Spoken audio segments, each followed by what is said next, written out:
Growing up, marami kaming pinagdaan ng financial difficulties ng family ko. Pero hindi ito naging hindrance para ipagpatuloy ko ang aking pangarap na makapag-aral ulit. Lahat ng aking napagdaanan ay nagsilbing motivation para pagsumikapan ko at siguraduhin na meron akong brighter future. Mahirap man ang buhay, hindi ito hadlang para makamit ang tagumpay. Ako si Colleen Santos at pakinggan ang aking kwento dito sa Kwentong Kabarangay. Nako, eto na, ma-inspire sa storya ng pagsusumikap ng isang summa cum laude graduate na ngayon ay isang flight attendant na. Pero ma-amaze kayo kung anong tinapos niyang kurso. Magandang umaga, Colleen Ann Santos. Good morning, Good Colleen. morning! Good morning po. Yan, di ba napaka talagang very flight attendant na Oo magbati. naman. Good morning. Oo diba? naman. Bati ka naman sa Bati mga ka, Colleen. followers mo at saka sa mga constituents mo. Oo. Mga kabarangay, yan.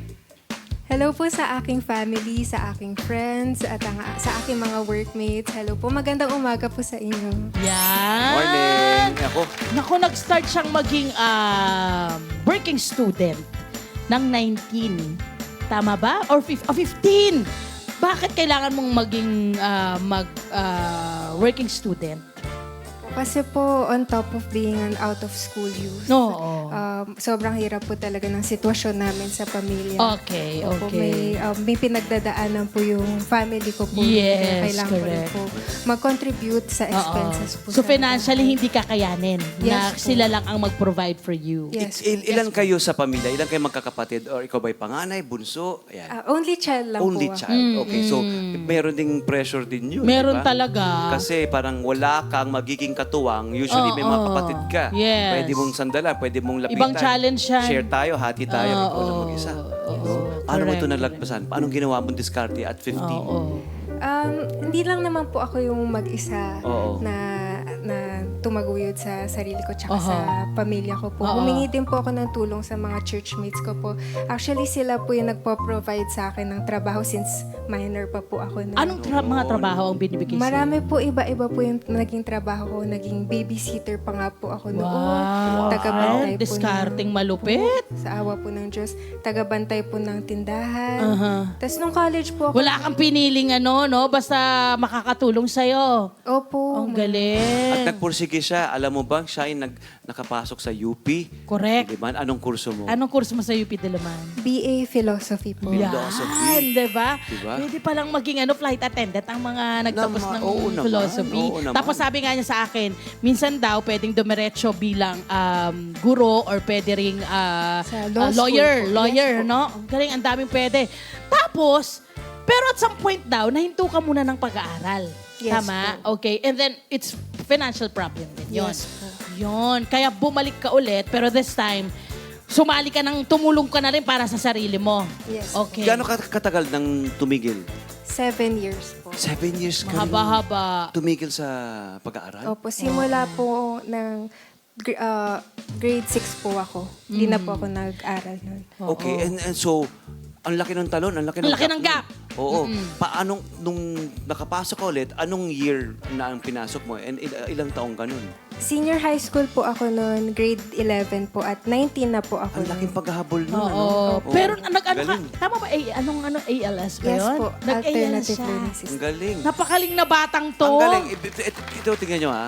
Ang laki ng gap na yun. Hinabol mo, Oo. 19 ka na nun, tapos nagpasok ka sa UP, Correct. Diliman, summa cum laude.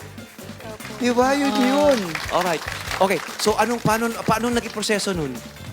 Okay po. So, nung nag-stop po ako ng pag-aaral, nung grade 6 po ako, nag-ALS po ako. It's a program for out-of-school youth Ano siyang students po program? talaga. DepEd program po talaga siya sa mga wala Ito po ba yung support Philippine Educational Placement Test? Iba pa po yun. Iba pa yun? Opo. Okay. So, iyan muna. Yes po. Pag-usapan muna na yung kwento mo. So, yung ALS po, may marami pong kaklase doon na 40 years old, 50 years old din po. May pamilya na rin po sila at Oo, nagtatrabaho. oo. So, yung programa po na yun, it's meant meant for working students Okay. po, sa mga gustong bumalik po sa formal May studies. bayad ba to? Wala po, parang Libre. public school lang. Galing. Libre. Paano Mag-apply sa mga mag-enroll? nagtatanong? Oo, paano mo na? Punta lang po kayo sa LGU nyo po or sa mga local DepEds po. Meron. Yung sa'yo, paano mo nalaman yun? Kanina ka nagpunta? Nirecommend po sa amin ng isang churchmate ko po. Tapos pumunta na po kami sa DepEd Marikina po. Ayun. DepEd Marikina. O, DepEd yung Marikina. local na subsidiary ng DepEd Oo. sa Regis area Correct. na maaari yung puntahan. Yes O yan, po. noted yan ha. Oo. Okay yun. So I'm sure naman may mga kanya-kanyang mga DepEd LGU na pwede kang lumapit. Oh, or so website. lapitan nyo na, di ba? Oh, website. Website, correct. Oo. Eto, Philippine Educational Placement Test. Ano ito? Ito naman po, wala po siyang program or class. Mhm. Ikaw lang po yung mag-aaral sa sarili niyo. Tapos pupunta po kayo sa main DepEd para mag-take ng exam. Okay. So again, it's also meant for out-of-school youths to catch up to the years that they missed. Oo. Ang galing-galing mo naman.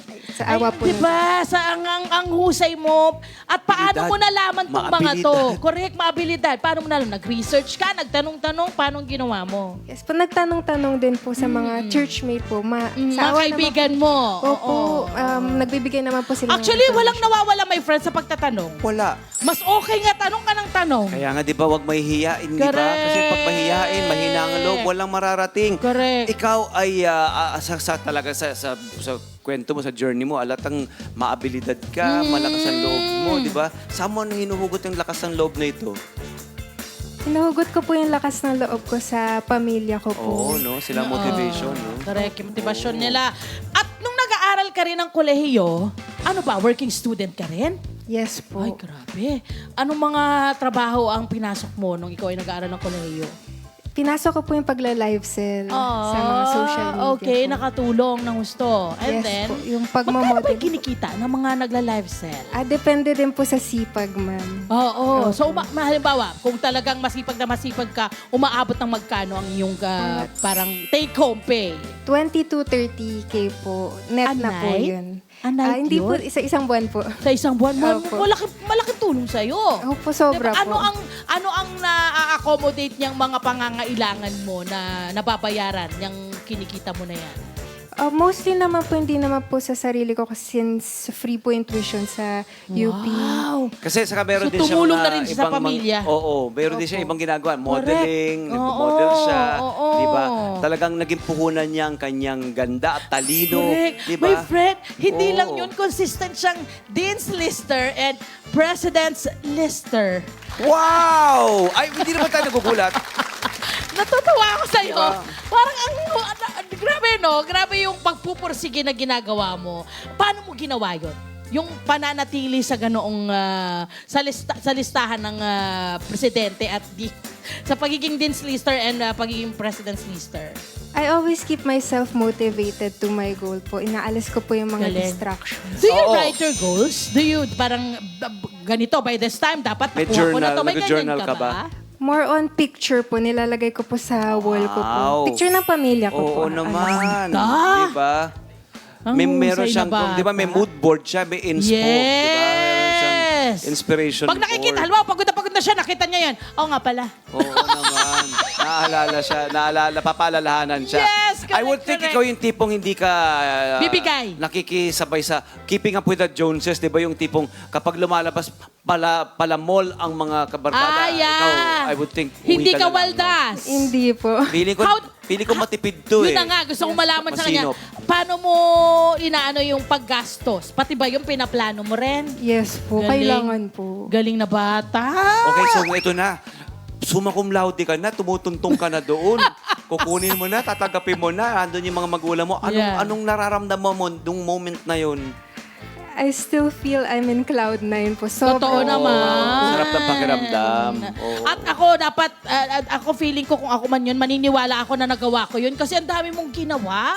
'Di ba? Para marating mo yung narating mo. And kumbaga, hindi mo pinabayaan ang sarili mo. Talagang Yes. hindi mo iniasa sa iba ang iyong parang mga goals at dreams sa buhay. Oo. Mabuhay ka. Sana tularan ka ng napakaraming kabataan. Oo naman. I'm sure alam ng airline na pinagtatrabahuan mo ngayon na dahil siya isang ganap na Oo. flight attendant Yes, na. oo. Domestic and international ang kanyang Yes. ruta.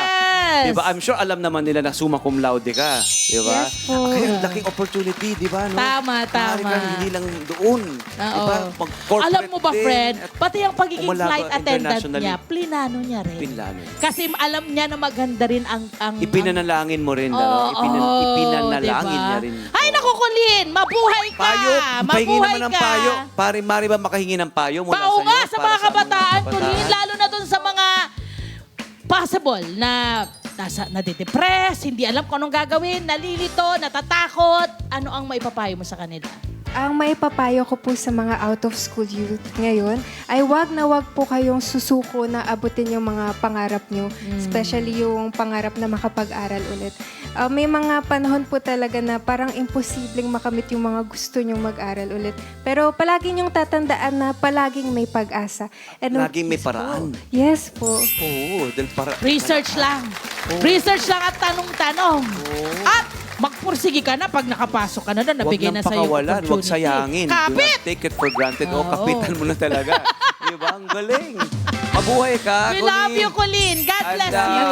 Kapag ikaw ay internationally renowned na, balikan mo naman kami. Oo Kwentuhan mo naman naman, kami. bigyan mo kami ng update. Bigyan mo kami ng magkakaroon tayo ng update. ganong segment ha. Yung kumustahin natin sila, yung mga nag-guest sa atin dito. Di ba? correct. Nasa na sila Oo, ngayon. Di ba? totoo, Update totoo. tayo. Alright. Maraming salamat, Colleen. Hi!